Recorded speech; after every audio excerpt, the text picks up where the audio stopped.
L'Union européenne est une construction politique composée de 27 États depuis le départ en juin 2016 du Royaume-Uni, c'est le Brexit. Dans cette construction européenne, certains États ont adopté l'euro, font partie de la zone Schengen. Néanmoins, il y a des États qui font partie de l'Union européenne, mais qui ne font pas partie de la zone Schengen, ni de la zone euro. Beaucoup d'États de l'Union européenne ont décidé d'adopter la monnaie commune, qui est l'euro. Néanmoins, certains États membres de l'UE ont décidé de rester en dehors de la zone euro. C'est le cas par exemple du Danemark, de la Suède. Il y a également des États qui sont candidats à l'intégration de la zone euro, comme la Roumanie, la Bulgarie. Par espace Schengen, il faut entendre l'espace de libre circulation des personnes, entré en application en 1995.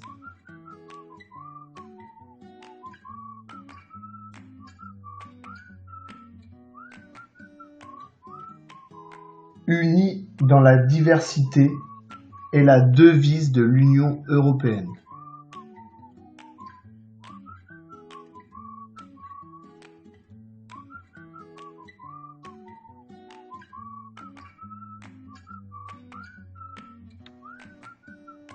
L'UE est composée d'États et de régions au niveau de développement très inégaux. Ici, nous avons une carte qui nous indique les inégalités de richesse dans l'Union européenne en 2015. L'indicateur qui est pris en considération est le PIB par habitant. Le PIB, c'est-à-dire le produit intérieur brut, la richesse créée en un an dans un pays. On voit que les pays de l'Est sont bien plus pauvres que ceux de l'Ouest.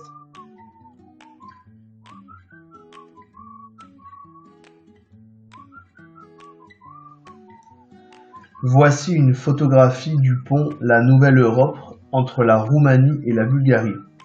Ouvert à la circulation en 2013, ce pont relie les villes de Calafat en Roumanie et de Vidin en Bulgarie, situées dans deux des régions les plus pauvres de l'UE. Enjambant le fleuve Danube, ce pont a été financé à plus de 50% par l'Union européenne via le FEDER.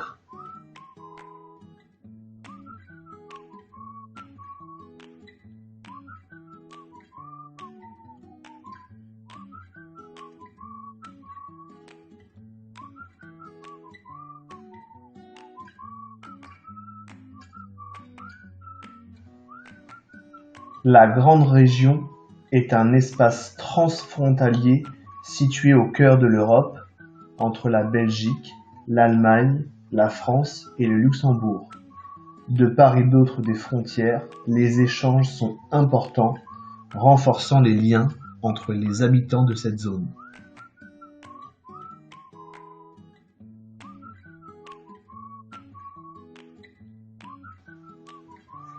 Voici une photographie aérienne du quartier européen de Strasbourg.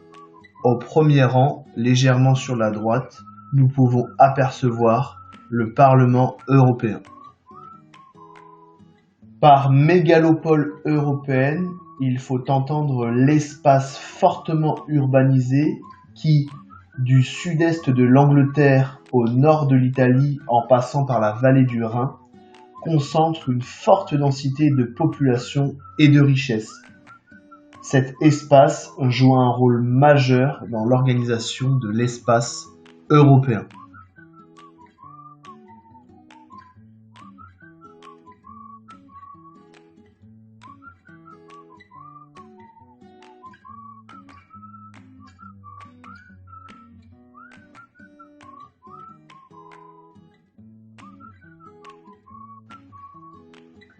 Voici un dessin de presse réalisé par Marcus Grolic en juin 2016. Le 23 juin 2016, le Royaume-Uni décide de quitter l'Union européenne à l'issue d'un référendum sur le Brexit, où le non l'a emporté à 51,9%. Voici une carte bilan du chapitre. Elle nous indique l'organisation territoriale de l'Union européenne.